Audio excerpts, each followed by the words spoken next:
Olá, pessoal! Mais um vídeo de resolução de lista de exercícios do Enem, aqui focado em Baixa Idade Média, período ali que se inicia no século XI, se estende até o século XV e é marcado pela transformação de uma sociedade que a gente descreve como feudal para uma sociedade cada vez mais ligada ao meio urbano e a práticas comerciais. O link para você baixar a lista, como sempre, está aqui na descrição do vídeo. E vamos aqui já começando com um exercício do Enem 2011, tirado do Dicionário Temático do Ocidente Medieval do Jacques Le Goff, que diz o seguinte no texto: a cidade medieval é, antes de mais nada, uma sociedade da abundância, concentrada num pequeno espaço em meio a vastas regiões pouco povoadas. Em seguida, é um lugar de produção e de trocas, onde se articulam o artesanato e o comércio sustentados por uma economia monetária. É também centro de um sistema de valores particular, do qual emerge a prática laboriosa e criativa do trabalho, o gosto pelo negócio e pelo dinheiro, a inclinação para o luxo, o senso da beleza. E ainda um sistema de organização de um espaço fechado por muralhas, onde se penetra por portas e se caminha por ruas e praças, e que é guarnecido por torres. Então vamos lá, aqui no fragmento do texto, o autor, ele aponta as transformações de caráter socioeconômico e, por fim, ele fala de como é organizada, né, espacialmente uma cidade no contexto da Baixa Idade Média. Vamos ver o enunciado. Ó. No texto, o espaço descrito se caracteriza pela ampliação da associação entre ampliação das atividades urbanas e. Então vamos lá.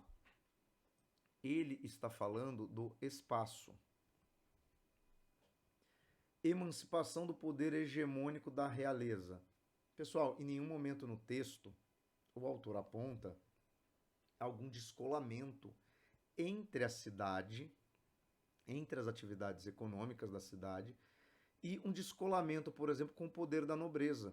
Até porque a gente tem que lembrar que várias dessas cidades se constituíam como principados, se constituíam como domínios senhoriais. Então, não poderia ser.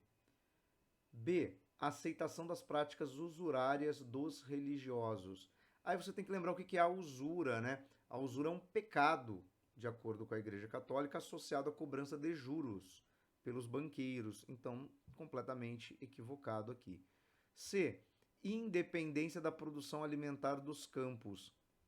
Mas repare bem que ele fala, né, que a cidade é um lugar de abundância, concentrada num pequeno espaço em meio a vastas regiões pouco povoadas. Essas regiões pouco povoadas seriam zonas rurais, tá?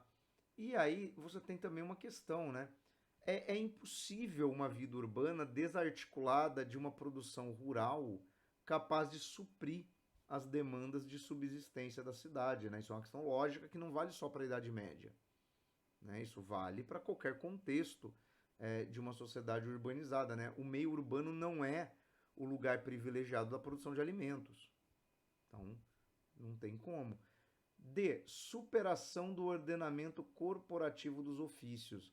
Só que é na cidade que ele fala também que emerge a prática laboriosa e criativa do trabalho. Ou seja, esse trabalho aqui é o trabalho dos artesãos, das corporações de ofício, ou seja, da produção num ambiente urbano. E aí você tem, de fato, na Baixa Idade Média, essa questão dos ofícios serem regrados, né, por uma série de estatutos dos artesãos. Então também não pode ser a D. Sobra a alternativa E, porque é a única, inclusive, que fala do espaço fisicamente, né? Permanência de elementos arquitetônicos de proteção, que é o que ele fala aqui, ó. Espaço fechado com muralhas, onde se penetra por portas e se caminha por ruas e praças, e que é guarnecido por torres. Ou seja, a estrutura arquitetônica da cidade da Baixa Idade Média, ela preserva ali elementos que a gente associa, por exemplo, a um castelo, né, a uma fortificação, porque continua sendo uma marca desse período, né? Então, aqui na primeira alternativa E. E aí vamos aqui à segunda questão, que é essa que tem uma imagem, né? Um calendário medieval do século XV, ou seja, já ali de um período final, né, da Idade Média, né, transição já para a Idade Moderna, mas que a gente vê 12 quadrinhos, em cada um deles você percebe que as pessoas estão realizando atividades agrícolas diferentes, ou seja, dá para entender que existe uma associação entre esse calendário, os meses representados ali e as tarefas necessárias na produção agrícola. Então, vamos olhar aqui as alternativas. Ó. Os calendários são fontes históricas importantes na medida que expressam a concepção do tempo nas sociedades. Essas imagens compõem um calendário medieval, 1460 a 1475, e cada uma delas representa um mês, de janeiro a dezembro. Com base na análise do calendário, apreende-se uma concepção de tempo. Qual é a concepção de tempo que está expressa neste calendário? Isso de associar cada mês do ano a uma determinada etapa do trabalho realizado na produção agrícola. Olha só, e tem a cíclica, marcada pelo mito arcaico do eterno retorno. Não, porque primeiro que não há um ciclo, você não vê ele iniciando e terminando, não tem nem essa caracterização. Segundo que eterno retorno é uma questão nihilista, não está representado aqui. Humanista, identificada pelo controle das horas de atividade por parte do trabalhador. Não, mas no meio rural, o trabalho não é regrado pela vontade do trabalhador, ele é regrado pela necessidade da natureza. Hora de plantar, hora de colher, né? Não adianta você se programar para fazer essas atividades, elas têm o seu tempo próprio. C, escatológica, associada a uma visão religiosa sobre o trabalho. Mas aqui não temos elementos religiosos e muito menos escatológicos. Quando a gente fala escatologia associada à religião, a gente tende a associar ao fim dos tempos, ao juízo final. E não tem isso aqui, tá? Natural, expressa pelo trabalho realizado de acordo com as estações do ano, sim, é o que faz mais sentido. Ou romântica, definida por uma visão bucólica da sociedade. Pessoal, só que aí você teria que ter um conhecimento de contexto, né? O romantismo e essa visão bucólica da natureza, do meio rural, é algo típico do século XIX, não da Idade Média. Isso aqui não é uma visão bucólica, isso aqui é uma visão real da relação entre o homem e o trabalho rural. Então, aqui na questão 2, alternativa B. Tá? Passando aqui para a terceira questão, que é da prova do Enem Digital 2020, né? A prova que era feita em computadores, né? Em salas que tinham computadores, e que era uma prova diferente do Enem regular de 2020. Tá? São provas com questões completamente diferentes. Constantinopla, aquela cidade vasta e esplêndida, com toda a sua riqueza, sua ativa população de mercadores e artesãos, seus cortesãos em seus mantos civis, e as grandes damas ricamente vestidas e adornadas com seus séquitos de eunucos e escravos. Despertaram nos cruzados um grande desdém, mesclado a um desconfortável sentimento de inferioridade. Bom, Constantinopla, né, capital do Império Bizantino.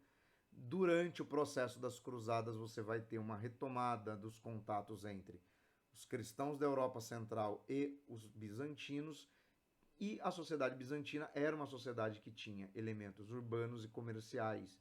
Então, essa relação desemboca no renascimento urbano-comercial da Europa Ocidental. Olha só, a reação dos europeus quando defrontados com essa cidade ocorreu em função das diferenças entre Oriente, Império Bizantino, e Ocidente quanto aos. Então, qual é a grande diferença, né? Então, pensar um Ocidente que era feudal e um Oriente que era urbano e comercial. Modo de organização e de participação política. Olha, esses dois elementos são bem diferentes, mas não é o que está ressaltado no texto. Níveis de disciplina e poderio bélico do exército. de novo, não tem menção nenhuma a como é que era a estrutura militar bizantina. Então, uma comparação impossível de ser feita a partir deste fragmento de texto.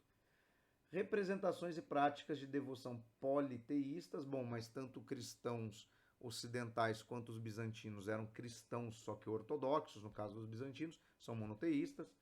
Dinâmicas econômicas e culturais da vida urbana, aí é o que está apontado no texto, né? Ou formas de individualização e desenvolvimento pessoal. Também não está se falando disso, né? Está se falando de como que funcionava a dinâmica da cidade, ó, porque ele fala cidade vasta e esplêndida, com riqueza, sua ativa população de mercadores e artesãos, ou seja, ele está falando da dimensão de estrutura econômica, tá?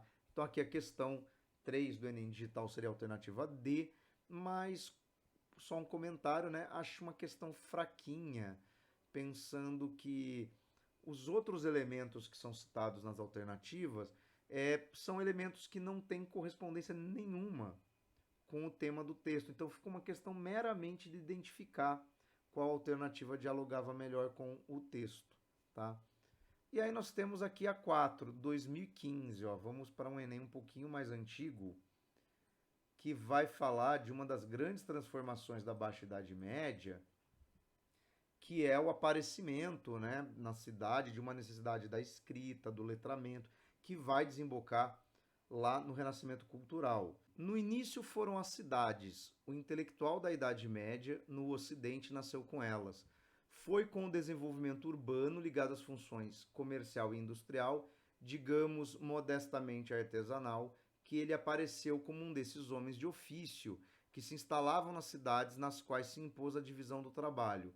Um homem cujo ofício é escrever ou ensinar, e de preferência as duas coisas a um só tempo. Um homem que profissionalmente tem uma atividade de professor e erudito, em resumo, um intelectual. Esse homem só aparecerá com as cidades. Bom, Jacques Le Goff, os intelectuais da Idade Média. E aí você tem o seguinte, né? Ele está falando do surgimento do ofício de professor, né? E pensar que com as demandas da vida urbana, das relações comerciais, esses homens faziam o quê? Eles, ao mesmo tempo que escreviam para registrar contratos, ou seja, eles atuavam ali para atender necessidades, principalmente dos banqueiros e dos comerciantes, eles também desempenhavam a atividade de ensinar o ler e escrever, tá? Os professores também ensinavam contas, né? Havia já, né? A matemática e a escrita começam a ser coisas essenciais para quem vai viver do comércio. E aí ele fala o seguinte: o surgimento da categoria mencionada no período em destaque evidencia o A. Apoio dado pela igreja ao trabalho abstrato. Vamos voltar no texto, galera. O texto não fala absolutamente nada em relação à igreja. Se ela apoia ou ela é contra isso. Relação entre desenvolvimento urbano e divisão do trabalho. Aqui no caso, divisão do trabalho em que sentido? Não numa linha de montagem, mas numa especialização dos ofícios. Fulano é ferreiro, fulano é artesão de madeira, o outro é oleiro, o outro é moleiro, o outro é padeiro, o outro é um erudito, ele é um professor, ele é um homem que faz contas, ele é um banqueiro. Então, essa divisão do trabalho, na verdade, é uma especialização dos ofícios e não uma divisão do trabalho na linha de produção, tá? Toma cuidado com isso, né? É a divisão do trabalho naquele contexto. Então, sim. Por quê? Porque agora existe uma forma de uma pessoa viver da prestação de um serviço específico. Então, aqui é a alternativa B. Mas vamos olhar as outras, tá? Importância organizacional das corporações de ofício. Mas, de novo, ele não está descrevendo uma estrutura de corporação de ofício. Repare que o Enem, em duas questões aqui, ele menciona, né, a questão das corporações de ofício, mas não é o caso. Progressiva expansão da educação escolar. Só que, pessoal, quando a gente fala de escola, a gente está falando de uma instituição cuja função é o ensino, As pessoas vão à escola, permanecem na escola, existe uma hierarquia, existe uma estrutura. Em alguns casos você vai dizer que a escola está associada, por exemplo, a uma estrutura estatal, e não é o caso. Esse professor aqui, ele é um indivíduo, tá? É o tutor particular de uma família rica. Então não é uma educação escolar no sentido da instituição. Por isso que não pode ser a B. A B não, a D.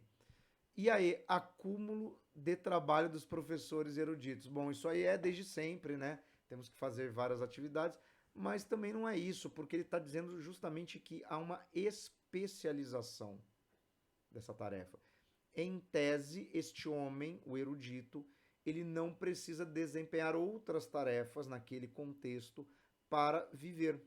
Então não há um acúmulo de trabalho, ele não é um erudito e também um camponês e também um construtor de algo. Ele se especializa e fica naquela função. Por isso que aqui é a alternativa B, tá? Na questão 4. Enem 2020, ó, quinta questão aqui da nossa lista. Opa, passei reto. Dois grandes eventos históricos tornaram possível um caso como o de Menóquio: a invenção da imprensa e a reforma. A imprensa lhe permitiu confrontar os livros com a tradição oral em que havia crescido e lhe forneceu as palavras para organizar o amontoado de ideias e fantasias que nele conviviam. A reforma lhe deu audácia para comunicar que pensava o padre do vilarejo, conterrâneos inquisidores, mesmo não tendo conseguido dizer tudo diante do Papa, dos cardeais, dos príncipes, como queria. Né? Carlo Ginzburg, né? O queijo e os vermes, o cotidiano e ideia de um moleiro perseguido pela Inquisição. Bom, aqui já é um contexto do século XVI, é o início, né, da Idade Moderna, mas é algo que vem ali de uma transição, né? Então por isso que eu coloquei aqui na lista. Os acontecimentos citados ajudaram esse indivíduo do século XVI a repensar a visão católica do mundo ao possibilitarem a consulta pública das bibliotecas reais. Mas o Menóquio, ele vai ler livros em bibliotecas dos reis, isso é mencionado. A invenção da imprensa e a reforma permitem a ampliação da circulação de ideias através de livros impressos, tá? Mas não necessariamente que as bibliotecas reais fossem abertas ao público. B. Sofisticação barroca do ritual litúrgico. Mas também não está falando do que é o ritual litúrgico. A forma como a igreja organiza seus rituais. Não é isso que está colocado aqui. Aceitação popular da educação secular. O que é uma educação secular? Sem vínculos com a religião. Só que o tema da questão é falar de um fenômeno ligado à religião.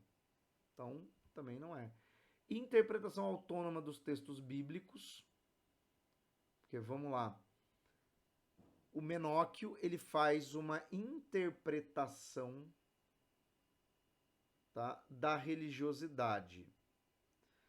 Agora, olha só, a imprensa lhe permitiu confrontar os livros com a tradição oral em que havia crescido e lhe forneceu as palavras para organizar o amontoado de ideias e fantasias que nele conviviam. Ou seja, esse homem, ele vem de uma tradição que vem da Idade Média, de uma religiosidade oral, mas pelo advento da imprensa e pelo surgimento da Reforma Protestante na Idade Moderna, ele consegue sair daquela dogmatização medieval. Por quê? Porque surgem outras interpretações que são dadas pelos protestantes.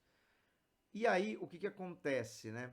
Não que ele tenha feito isso, mas é o contexto da época, né? Uma interpretação não ligada mais ao clero. Então é por isso que seria o item D.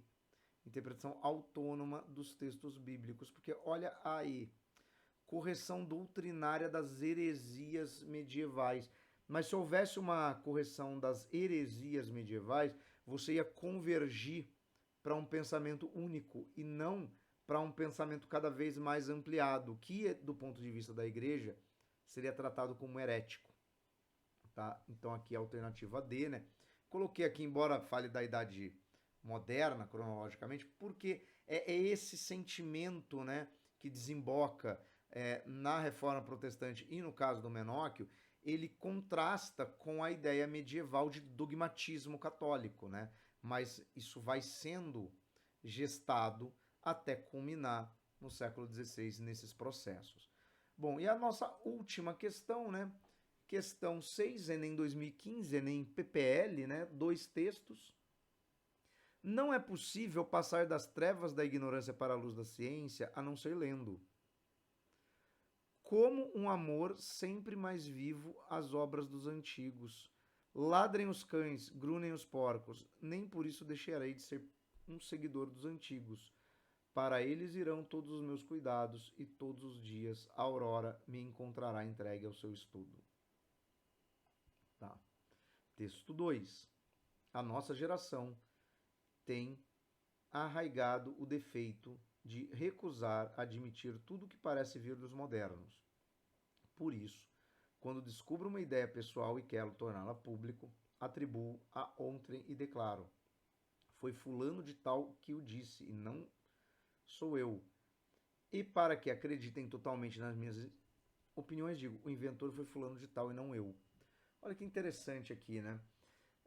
O texto 1, ele fala que para você sair da ignorância, você tem que fazer isso pela leitura e você tem que procurar referência nas obras dos antigos.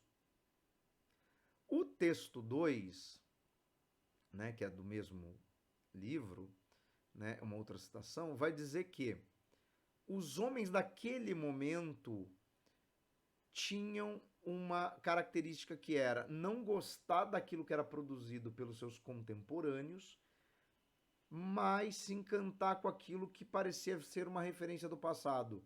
E aí o autor do texto 2 fala: tudo aquilo que eu quero dizer, eu não digo que fui eu que desenvolvi, mas sim que alguém, né, da antiguidade, um desses grandes filósofos desenvolveu. Então é essa a ideia, né?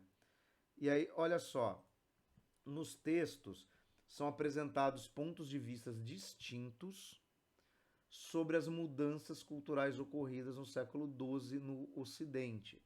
Comparando os textos, os autores discutem a produção do conhecimento face à manutenção dos argumentos de autoridade da igreja. Então vamos lá. Você tem que construir um conhecimento, mas a igreja ainda tinha um peso de autoridade. Pode ser, porque vamos pensar que aquilo que a Igreja Católica considerasse verídico, aceitável, né, podia ser disseminado no século XII.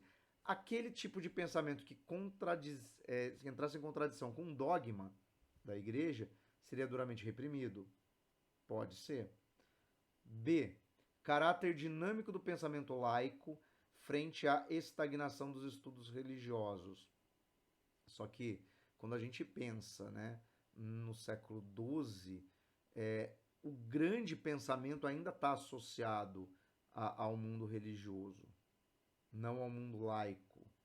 Tá? Até porque a própria Igreja Católica era neoplatônica nesse contexto, né? A própria Igreja Católica se baseava muito nessa tradição da antiguidade, que os textos acabam retomando, né?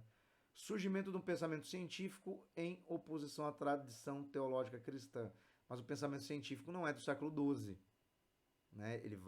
O Renascimento vai acontecer no final da Baixa Idade Média, transição para a Idade Moderna, e mesmo assim com duros embates com a Igreja. Né?